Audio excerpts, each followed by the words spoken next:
ಚಿಕ್ಕ ಮಗಳಿಗೆ ರಸಗುಲ್ಲ ಬೇಕು ಅಂತೇಳಿ ಯಾವತ್ತು ಕೂಗ್ತಿ ಅಳ್ತಾ ಇದ್ಲು. ಹಾಗೆ ರಸಗುಲ್ಲ ತಂದೆ. ರಸಗುಲ್ಲ ತಂದಾಗ ಅಕ್ಕ ತಂಗಿ ಇಬ್ಬರು ಅದರಲ್ಲಿ ರಸಗುಲ್ಲವನ್ನು ಸಕ್ಕರೆ ಪಾಕ ಎಲ್ಲ ಹಿಂಡಿ ರಸಗುಲ್ಲವನ್ನು ತಿಂದರು. ಸಕ್ಕರೆ ಪಾಕ ಅಲ್ಲೇ ಬಾಕಿ ಆಯಿತು. ಇನ್ನೇನು ಮಾಡೋದು ಸಕ್ಕರೆ ಪಾಕ ಅಂತೇಳಿ ಆಲೋಚಿಸ್ತಾ ಇರುವಾಗ ಓಕೆ ಸೇಮಿಗೆ ಪಾಯಸ ಮಾಡುವ ಆ ಪಾಕದಲ್ಲಿ ಅಂತೇಳಿ ಈಗ ಸೇಮಿಗೆಯನ್ನು ನೀರು ಹಾಕಿ ಬೇಯಿಸ್ಕೊಳ್ತಾ ಇದ್ದೇನೆ. ಈ ಸೈಡಲ್ಲಿ ಹಾಲು ಕುದಿ ಬರ್ತಾ ಉಂಟು. ಒಂದು ಕಡೆ ಸಕ್ಕರೆ ಪಾಕ ಇದೆ, ಇನ್ನೊಂದು ಕಡೆ ಸೇಮಿಗೆ ಬೇಯ್ತಾ ಇದೆ. ಆಮೇಲೆ ಹಾಲು ಸ್ವಲ್ಪ ಬಿಸಿ ಮಾಡ್ತಾ ಇದ್ದೇನೆ. ಈಗ ಸೇಮಿಗೆ ಬೆಂದ ಕೂಡಲೇ ಹಾಲನ್ನು ಹಾಕ್ತೇನೆ. ಆಮೇಲೆ ಈ ರಸಗುಲ್ಲವನ್ನು ಆ್ಯಡ್ ಮಾಡಿ ಸೇಮಿಗೆ ಪಾಯಸ ಮಾಡ್ತಾ ಇದ್ದೇನೆ.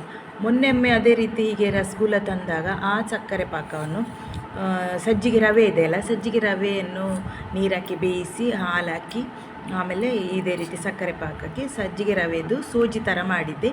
ಇವತ್ತು ಸೇಮಿಗೆ ಹಾಕಿ ಈ ಸಕ್ಕರೆ ಪಾಕದಲ್ಲಿ ಪಾಯಸ ಮಾಡ್ತಾಯಿದ್ದೇನೆ. ಇದನ್ನು ನಾನು ಮೊದಲೇ ಪ್ಲ್ಯಾನ್ ಮಾಡಿದ ಪಾಯಸ ಅಲ್ಲ.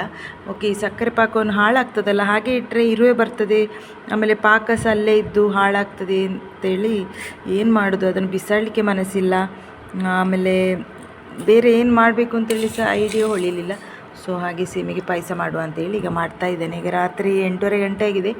ಹಾಗೆ ಸಡನ್ ಒಂದು ಆಲೋಚನೆ ಬಂತು. ಹಾಗೆ ಬೇಗ ಅಂಗಡಿಯಿಂದ ಸೇಮಿಗೆಲ್ಲ ತರಿಸಿ ಮಾಡಿದೆ. ಅಷ್ಟೊತ್ತಿಗೆ ಗೇರುಬೀಜ ದ್ರಾಕ್ಷಿ ತರಲಿಕ್ಕೆ ಮರ್ತೋಯಿತು. ಹಾಗೆ ಈ ಪಾಯಸದಲ್ಲಿ ಗೇರುಬೀಜ ದ್ರಾಕ್ಷಿ ಇಲ್ಲ, ಜಸ್ಟ್ ತುಪ್ಪ ಆಮೇಲೆ ಏಲಕ್ಕಿ ಹಾಕಿದ್ದೇನೆ.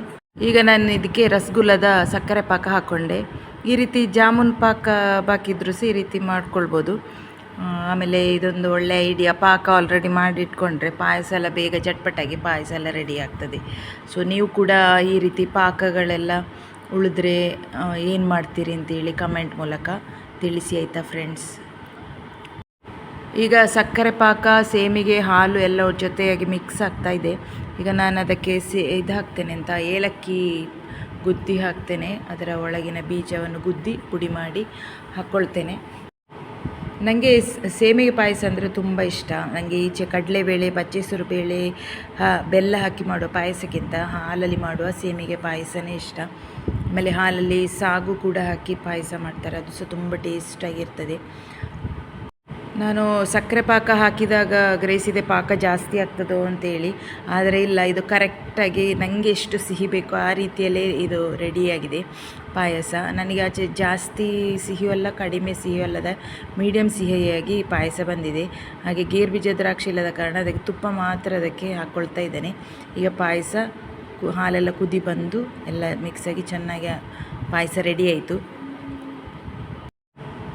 ಪಾಯಸಕ್ಕೆಲ್ಲ ತುಪ್ಪ ಎಲ್ಲ ಸೇರಿದರೆ ತುಂಬ ತುಪ್ಪದ ಪರಿಮಳ ಎಲ್ಲ ಸೇರುವಾಗ ಒಳ್ಳೆ ಆ ಒಂದು ಸ್ಮೆಲ್ಲಿಗೆ ಪಾಯಸ ಎಲ್ಲ ರುಚಿಯಾಗಿರ್ತದೆ.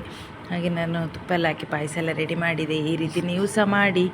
ಓಕೆ, ಹೀಗೆ ರಸಗುಲ್ಲ ಆಮೇಲೆ ಗುಲಾಬ್ ಜಾಮೂನ್ ಎಲ್ಲ